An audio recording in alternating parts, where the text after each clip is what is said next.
Você curte velocidade e quer saber tudo sobre o desempenho dos brasileiros que estão competindo nas pistas internacionais? Seja bem-vindo ao podcast Mundo Afora, uma plataforma de conteúdo associada ao site f1mania.net. As corridas voltaram e nós também voltamos. Essa é a nossa 10ª edição. No episódio passado falamos muito aí sobre a Fórmula 2 e a Fórmula 3, que também voltaram, né? Categorias de base estão acompanhando a Fórmula 1 nessas provas da Europa. E vamos falar também sobre outros brasileiros que estão competindo mundo afora essa temporada atípica de 2020. As corridas começaram praticamente no segundo semestre. Eu sou Alexander Grunwald, jornalista especializado em automobilismo, e já dou aquele alô nos meus parceiros desse bate-papo, Leonardo Marçom e Felipe Giacomelli. Felipe, bom tê-lo de volta aqui e bom começo para o Caio Collet na Fórmula Renault, um ano promissor para ele. Oi Grum, oi Léo. É muito bom estar de volta mesmo. E olha, quem tá feliz de estar de volta é o Caio Collet. Ele começou o ano um pouco pressionado, né? Ano passado ele não ganhou nenhuma corrida. Claro que ele tinha adversários mais fortes, experientes na categoria, ele estava estreando. Mas agora já tirou toda essa pressão dos ombros. Primeira vitória, liderando o campeonato após Monza. Mas é um campeonato duro. O único problema pro Caio Collet é que todos os adversários dele do ano passado, tirando um ou outro que foi pra Fórmula 3, estão de volta. Eles estão mais experientes e querem ficar com o título. E vai ser um campeonato duro pro Caio, a gente vai falar disso daqui a pouquinho. Vai ouvir o Caio também a respeito desse campeonato, a respeito dessa estreia dele na Fórmula Renault Eurocup 2020. Também tem corrida importante no Endurance, com chance de vitória para os brasileiros. Aí nesse fim de semana a gente vai ter IMSA, Sebring. Agrum, Felipe, todo mundo que está nos acompanhando. Uma semana importante para quem gosta de Endurance por conta da etapa de Sebring da IMSA. Não são as 12 horas, né? Não é a prova tradicional de 12 horas que a IMSA costuma realizar, mas sim uma corrida um pouco mais curta. E o Pipo Derani volta à pista, ele que já reestreou no campeonato 2 finais de semana atrás, na etapa de Daytona, e agora tendo novamente o Felipe Nasser como companheiro. Nessa etapa de Daytona, o Felipe não pôde disputar a prova por conta do Covid-19, ele acabou infectado pelo Covid-19, em recuperação, e agora ele volta aí a correr na reestreia na IMSA, junto com o Pipo, que é o seu parceiro atual. Então chega mais, porque a partir de agora vamos acelerar mundo afora.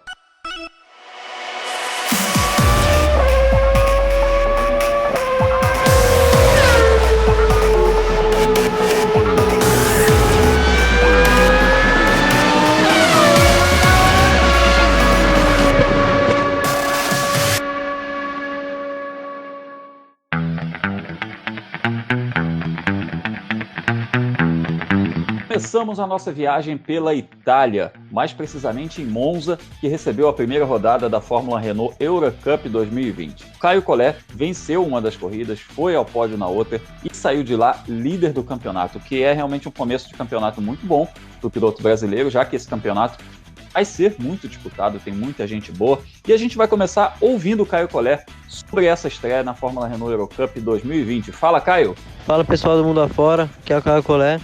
E eu vim aqui contar um pouquinho para vocês como foi a experiência na primeira etapa em Monza, na Fórmula Renault, que aconteceu esse final de semana. E para mim foi um final de semana muito positivo. Acho que conseguiu sair de lá com 2 pódios e uma vitória, que foi muito importante para o campeonato, que a gente assumiu a liderança do campeonato também. Ainda está muito cedo, mas a primeira corrida a gente conseguiu largar em 6º, terminou em 3º no pódio, que foi muito bom. E a segunda corrida eu larguei em 2º na primeira fila. E foi uma corrida muito difícil, com safety car e tudo mais, mas consegui ser muito rápido nas primeiras voltas, o que abriu uma oportunidade para mim assumir a liderança da corrida. Consegui assumir essa liderança e manter até o final. Meu carro estava muito bom, queria agradecer a toda a equipe, a Renault, meus patrocinadores, por mais oportunidade de estar correndo.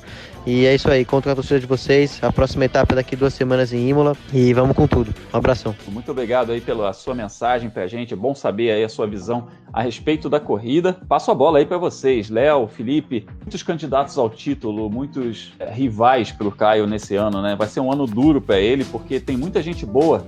Apesar do grid ter dado uma diminuída em relação a essa crise toda que afetou o automobilismo, a economia global como um todo, o grid deu uma diminuída em relação ao que a gente viu na pré-temporada, mas segue muito forte, né? Um grid bastante interessante da Fórmula Renault Eurocup, como a gente disse na semana passada, né? O Caio conseguiu se destacar nessa primeira etapa, não foram corridas fáceis para ele, tanto a primeira quanto a segunda. Ele divide a liderança do campeonato com o argentino Franco Palatin. Os dois acabaram sendo os principais destaques mesmo, cada um ganhou uma corrida no final de semana, enfim, mas é um bom início para ele está mais experiente, como o Felipe disse no comentário inicial dele, né? E precisa mostrar serviço. É um ano importante para para ele. Pelo menos, na minha opinião, o segundo ano de um piloto em uma categoria de base, o piloto tem que, eu não digo necessariamente ganhar o campeonato, mas ele tem que brigar pelo título e mostrar um bom trabalho até para que ele possa chamar a atenção de outras equipes e conseguir subir de categoria no final do ano, né? Então foi um bom cartão de visita que o Caio apresentou aí nesse início do campeonato. Inclusive o Felipe destacou no Twitter que ele quebrou um jejum de vitórias brasileiras na Fórmula Renault Eurocup, que já era bem longo, né? Desde 2002, essa foi sua segunda vitória de um piloto brasileiro, né? Antes dele teve o Bruno Bonifácio, ganhou em Spa-Francorchamps em 2014. Eu tô falando de memória porque eu pesquisei isso ontem, então tá fresquinho, mas eu não sei todos os vencedores de cor. E eu tô falando de 2002 é porque 2000 e 2001 o Brasil dominou esse campeonato. Felipe Massa foi campeão em 2000, Augusto Farfus em 2001, e foi esse o título que depois catapultou a carreira do Felipe Massa rumo ao Ferrari. Verdade, é uma categoria que tinha outra configuração, né? Recentemente, era uma categoria menor, meio que entre Fórmula 4 e Fórmula 3, né? Hoje a Renault tem um perfil técnico mais próximo da Fórmula 3 até. Isso fazia com que a Renault tivesse várias categorias pelo mundo, vários regionais, e o europeu fosse um pouco maior, fosse um pouco mais caro e tudo mais. Mas aí os brasileiros faziam essas categorias mais regionais, por isso que a gente teve esse domínio lá para trás com o Augusto Farfus e com o Felipe Massa, mas é uma boa lembrança. Tomara que o Caio se junte a eles nessa hall de campeões aí, porque é uma categoria que, com essa mudança, com esse passo técnico, está formando mais os pilotos, está dando um know-how técnico maior, né? O Caio veio da Fórmula 4 como campeão da Fórmula 4, foi o melhor estreante, não venceu corrida, como o Léo falou, não venceu corrida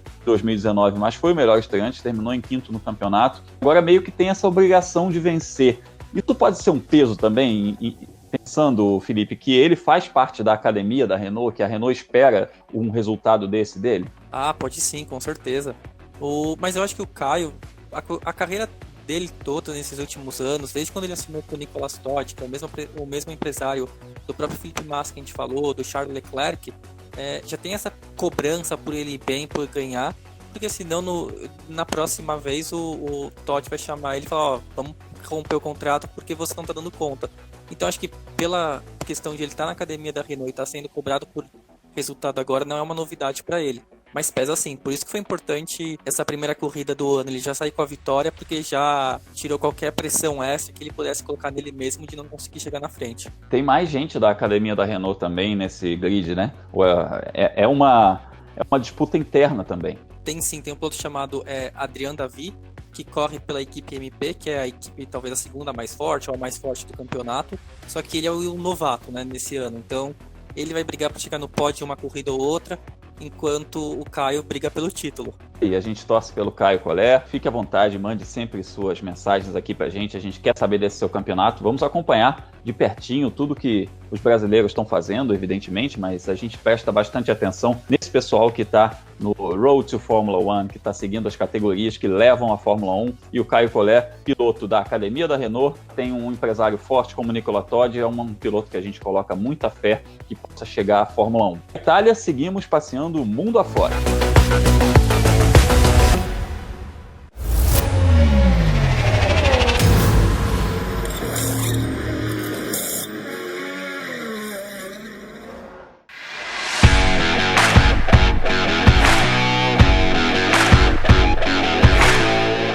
Nossa viagem continua e de Monza vamos para Budapeste, na Hungria, onde nesse fim de semana tem Fórmula 2 e Fórmula 3. As categorias são preliminares.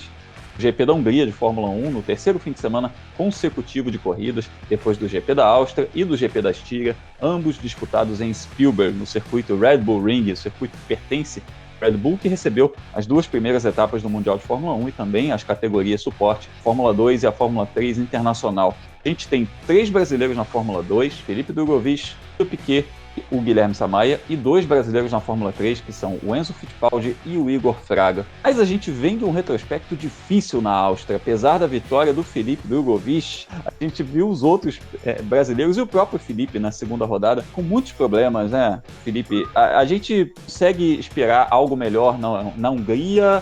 Ou vai ser um campeonato mais difícil do que parecia numa primeira avaliação? Agora nessa segunda rodada na Áustria, os problemas mecânicos meio que dominaram, né, os brasileiros. O Drogovic teve aquele problema no freio na primeira corrida do fim de semana, ele estava ali na zona de pontos, depois caiu para trás e não conseguiu se recuperar mais.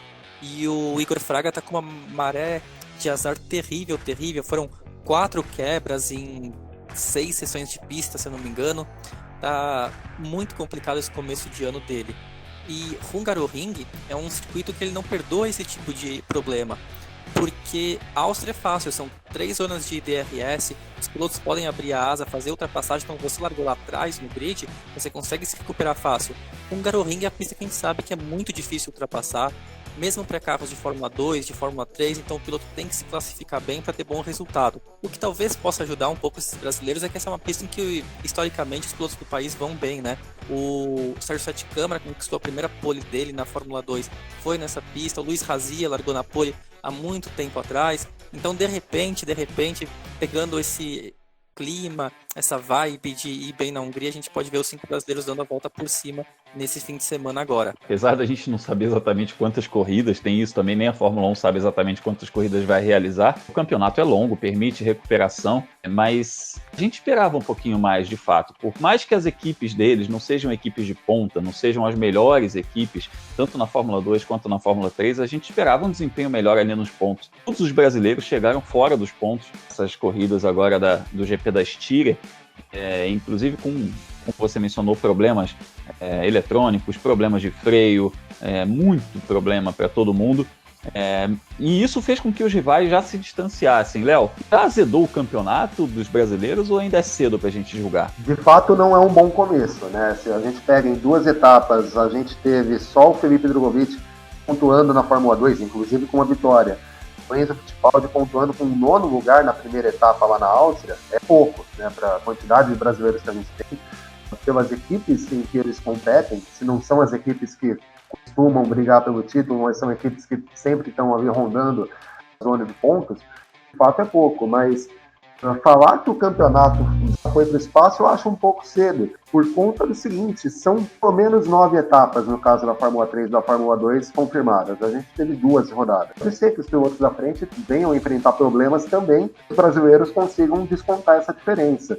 Mas eu acho que, independente do campeonato já ter ficado mais difícil ou não com essas 2 etapas ruins que eles tiveram, o que manda mais é um bom desempenho, são boas performances corrida a corrida. Praticamente todos eles, né, os 5 brasileiros estão em seu ano de estreia nas categorias em que eles disputam.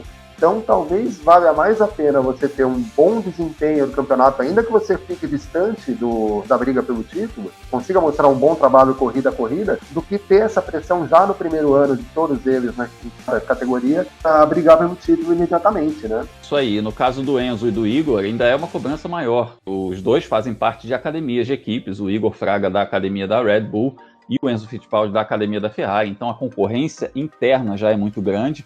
Eles devem ter essa cobrança, sem dúvida, que começa por eles mesmos. Não é só uma cobrança da chefia das suas equipes lá, mas é uma cobrança que eles mesmos já devem pensar nisso, porque condicionada a evolução até a Fórmula 1, há resultados, sem dúvida alguma, né? E no caso do Igor tem um detalhe ainda, né? A gente sabe que a academia da Red Bull ela não costuma perdoar uma temporada ruim, né? Então, é lógico, eu acho que ele não precisa se cobrar para ser campeão já no primeiro ano. Mas ele tem que desempenhar um bom papel, porque caso ele não consiga, a chance de deixar a academia da Red Bull é muito grande no final do ano. Ele precisa começar a demonstrar resultados. Lógico, não foi culpa dele, tem tendo diversos problemas no carro nessas etapas iniciais do campeonato. Em contrapartida, é bom que se diga que ele foi o piloto que mais ultrapassagem fez nessa segunda etapa realizada na Áustria, o que mostra que ele, quando tem um carro em condições de corrida, ele tem desempenhado um bom papel, mas ele precisa conseguir converter isso em pontos também. Isso, de fato, a gente conversou no episódio anterior a respeito do passo técnico, que mesmo ele conseguindo os pontos da superlicença já nesse ano de Fórmula 3, ele ainda teria esse passo técnico necessário, que seria uma Fórmula 2 ou outra categoria do tipo Super Fórmula, mas é bom que venha resultado, né? E inclusive acompanha bastante o desempenho dos pilotos, que são os concorrentes diretos deles, do Igor Fraga, do Enzo Fittipaldi, dentro das academias, e alguns desses pilotos, inclusive, começaram com bons resultados já nessas nessas primeiras corridas do ano, né? Grum, eu não sei se você lembra, a gente entrevistou o Igor lá no começo do ano e ele falou que ele seria avaliado pela Red Bull, mas não só pelos resultados, né? Mas sempre vai ficar dúvida o quanto que os resultados realmente não importam, porque acho que um fim de semana de problema mecânico dá pra entender, 2 fins de semana, tudo bem, mas aí quando você começa a olhar pra tabela de pontos, né, tem 0 pontos, o melhor resultado até agora não foi nenhum top 10, então depois, quando começa a acumular muito isso, etapa após etapa, pode ficar um pouco difícil pra justificar porque ficar na academia. É claro que a gente espera que o Igor ele consiga dar a volta por cima o quanto antes, porque como ele mostrou lá na Toyota Racing Series, lá em janeiro, fevereiro, ele tem todo o talento para conseguir andar na frente. Pro Enzo, talvez o mais fácil é que a academia da Ferrari tem um pouco mais de paciência, né? Eles não tem tanto esse demitir e contratar da Red Bull. Então acho que mesmo um ano ruim dele, e ele já conseguiu mostrar que pode chegar aos pontos com o equipamento que tem com alguma frequência, ele ano que vem acho que está de volta, de repente com uma equipe ainda muito melhor e brigar por vitórias e brigar por título.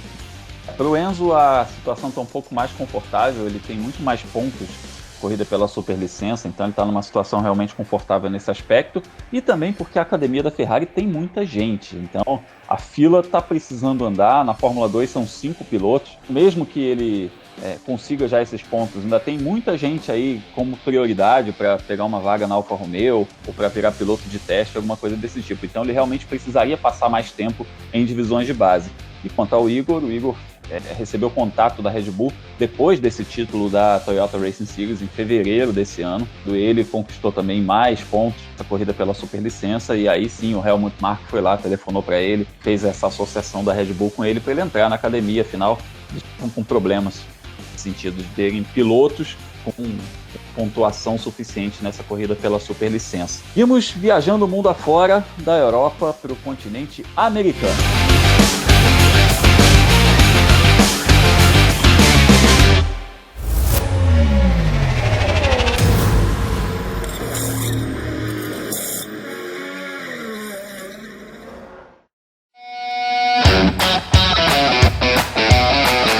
Hungria, vamos para os Estados Unidos, porque nesse fim de semana tem Sebring, uma das pistas mais clássicas do endurance norte-americano, e o Pipo Derani, que já venceu 3 vezes as 12 horas de Sebring, vai ter de volta o seu parceiro de cockpit, o Felipe Nasser. Vamos começar ouvindo o Pipo, né? E aí a gente segue a nossa análise sobre o IMSA. Fala, Pipo! Fala, pessoal do mundo afora, aqui é o Pipo Derani. Tô passando para falar um pouquinho das expectativas para o próximo final de semana em Sebring. Tivemos a nossa volta às corridas em Daytona no final de semana retrasado, onde terminamos em 5º. Foi uma prova difícil, com uma estratégia um pouco diferente, tentando fazer a corrida em 3 paradas ao invés de 4, começando com pneu slick em vez de pneu de chuva com a pista molhada. Brigamos ali pela primeira posição, mas acabou que a falta de combustível, a necessidade de poupar combustível, falou mais alto e a gente acabou caindo para 5º no final da prova. Agora, pensando em Sebring, uma prova que eu adoro, é uma pista que eu adoro, muito sucesso nos últimos anos. Não vai ser as 12 horas de Sebring, essa vai ficar para o final do ano, porém, sempre um prazer guiar nessa prova, nessa pista tão clássica, com bastante bump. Enfim, a gente vai tentar dar o nosso melhor como sempre. A vitória é o que a gente sempre tenta, mas o campeonato está super forte e, mais uma vez, a estratégia vai ser essencial para um bom resultado. Vamos lá, eu e o Felipe, a gente deve dessa vez voltar a andar junto, né? O Felipe, que acabou perdendo a corrida de Daytona pelo Covid, não pôde participar, mas acredito que agora vai dar tudo certo e a gente vai poder voltar para Sebring, que foi uma prova que a gente ganhou em 2019 e espero poder repetir tanto agora quanto no final do ano, nas 12 horas. Tá bom? Espero que vocês possam acompanhar a corrida e vamos lá, torçam pelo carro vermelho da Williams, número 31. Vamos colocar esse Cadillac, a bandeira do Brasil, no lugar mais alto do pódio. Grande abraço. Certamente estaremos na torcida pelo Cadillac 31, que vocês façam os resultados, não só em Sebring, mas também ao longo de toda essa temporada. O IMSA faz parte dessa leva de categorias norte-americanas que deram o seu jeito de voltar também. A gente viu primeiro a NASCAR voltando num sistema de corrida num dia só, sem qualify, depois a Indy fez um sistema de corrida num dia só, mais com um treino livre e um qualify. Aí já começou o negócio de rodada dupla. Mesmo assim, a gente está vendo um outro caso ali, o Jimmy Johnson foi infectado pelo Covid na NASCAR, o Felipe Nasser perdeu essa primeira etapa que eles fizeram por causa disso também. Esse formato, essa solução do automobilismo norte-americano, garantindo o retorno às corridas. Mais numa corrida de endurance que envolve mais pessoas, que envolve mais tempo de pista, às vezes mais mecânicos. Como é que vocês estão vendo esse retorno? Como é que vocês estão vendo procedimentos, os protocolos do automobilismo norte-americano nessa volta? Grum, essa pergunta que você fez é ótima, porque esse final de semana que passou agora teve uma situação curiosíssima. Teve 2 campeonatos americanos, os 2 com brasileiros, inclusive, que foram à pista. Um é o GT Challenge, né, o antiga Blancpain Series, onde corre o Rodrigo Batista, e o outro é o Trans Am, que em português fica Transam, né, que corre o Rafa Matos. E enquanto o GT Challenge teve todas aquelas medidas de cada categoria tem seu paddock, todo mundo de máscara o tempo todo, teve uma foto do Trans Am que caiu nas redes sociais, que é um pódio normal, sabe? Tá os pilotos um do lado do outro, e pegou super mal pro campeonato. Mas enfim, é um pouco a questão de cada categoria voltou da maneira como conseguiu, e tem também as suas opções de fazer ou não as medidas de segurança. Acho que os Estados Unidos foram pioneiro nessa volta, também por questões políticas e econômicas que não incluem só o automobilismo, mas que permitiu que a NASCAR voltasse e que a INSA voltasse agora. Eu acho que na INSA deu tudo certo, porque, por mais, é claro, a gente não gostaria que o Felipe Nasser tivesse ficado de fora da etapa de Daytona, mas mostrou que o sistema funciona, né? Eles conseguiram diagnosticar um piloto que estava com a Covid e que não participou da corrida. Aí a corrida em um ambiente seguro funcionou normalmente, então acho que isso é um grande sucesso para o campeonato. E a gente viu, inclusive, que a Indy fez uma corrida com público em Road America, mas Road America é uma coisa um pouco diferente, não é aquele público clássico de arquibancada, é um parque, o pessoal vai acampar, então a gente já viu um pouco do retorno do público, mas com todos os procedimentos, né? Os pilotos com máscaras, as entrevistas feitas à distância, como a gente tem visto também na Fórmula 1. Fazendo uma menção rápida a essa corrida da Indy em Road America, a gente não teve brasileiros nessa prova, nessa rodada dupla, que foi uma corrida vencida pelo Scott Dixon e a outra pelo Félix Rosenqvist, mas a gente teve na base, no Road to Indy, pódio do Dudu Barrichello. Ele foi terceiro colocado em uma das provas da USF 2000, então a gente tem brasileiro fazendo esse caminho para a gente voltar a ter representantes na Fórmula Indy. Mas voltando a falar sobre o Endurance, sobre o IMSA principalmente, para a gente esperar um campeonato forte de qualquer forma, né? Porque eles estão fazendo adaptações de formato, duração das corridas, Léo, mas de qualquer maneira está fazendo o campeonato, está tendo corrida. Isso que, no fim das contas, para manter o campeonato vivo é o mais importante, né? Sim, aliás, não só o caso da IMSA, né? Como vocês comentaram, as categorias americanas, no geral, conseguiram voltar com as suas temporadas desse ano muito mais cedo do que outros campeonatos, principalmente campeonatos mundiais, como o caso da Fórmula 1, né? E a IMSA teve o seu retorno, o esquema de provas tem funcionado, a gente tem visto, mesmo caso de pilotos que acabam infectados pelo coronavírus, eles não se infectam dentro do ambiente de autódromo, né? E, enfim, a IMSA conseguiu retomar sua temporada já com a prova em Daytona, corre agora em Sebring. Falando um pouco de pista, a gente vê o Pipo, é muito começo de campeonato ainda, né? A gente teve só 2 etapas e tradicionalmente é um campeonato bastante equilibrado e é isso que a gente tem visto também nesse início de campeonato desse ano, esse início de temporada desse ano. O Pipo não teve bons resultados, ele foi 7º nas 24 horas de Daytona.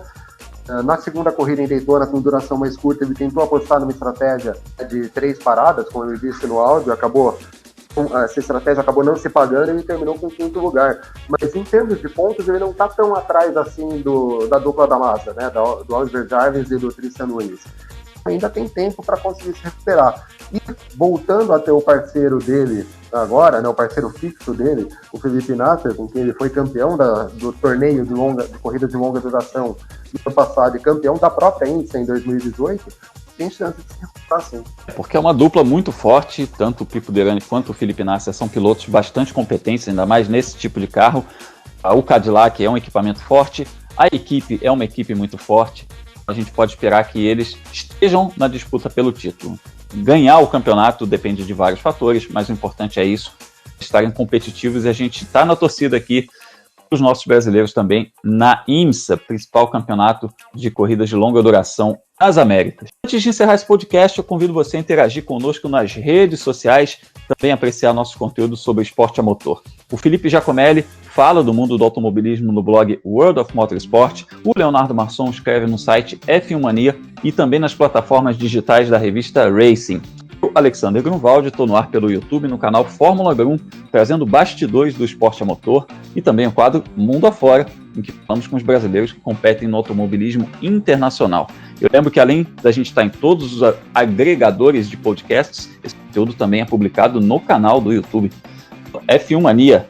Vai lá no canal, assina o F1 Mania no YouTube e confira tudo que a gente tem feito aí. Tem inclusive muita informação diária, o F1 Mania em Dia, um conteúdo diário feito lá no YouTube, e o podcast F1 Mania em Ponto, que é feito pelo Carlos Garcia e pelo Gabriel Gavinelli, todos os dias, segunda a sexta, todos os dias, para você ter informação fresquinha no seu agregador favorito de podcast.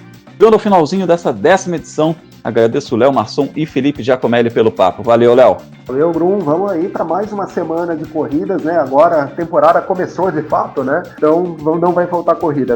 Esse final de semana começa o Mundial de Moto Velocidade, a MotoGP está de volta, mais etapa da Fórmula 1, consequentemente Fórmula 2, Fórmula 3, mais Indy, mais NASCAR, enfim. A corrida não é o que não vai faltar aí. Quem quiser me acompanhar nas redes sociais, busca lá por Leonardo Marçom. A gente fala de tudo um pouco por ali. E os mimos, Felipe, já chegaram? Olha, Grum, até agora não chegou nenhum, mas acho que é um pouco também a questão da pandemia, né? As pessoas não ficaram muito animadas de ir até a agência do correio para mandar. Então a gente tá esperando. E quem quiser mandar os mimos, a caixa postal está aqui na descrição desse podcast ou do vídeo, se você estiver escutando a gente pelo YouTube. E também, se você quiser me seguir nas redes sociais, é Felipe Giacomelli, você procura em todas elas que você me encontra. Obrigado, amigos. Super legal esse nosso bate-papo. A gente aí de olho em todas as categorias do automobilismo internacional, de olho no desempenho dos brasileiros. Obrigado a você que acompanhou a edição anterior, está aqui novamente conosco. Se essa é a primeira vez que você nos ouve, seja bem-vindo. Volte sempre e até a próxima. Valeu!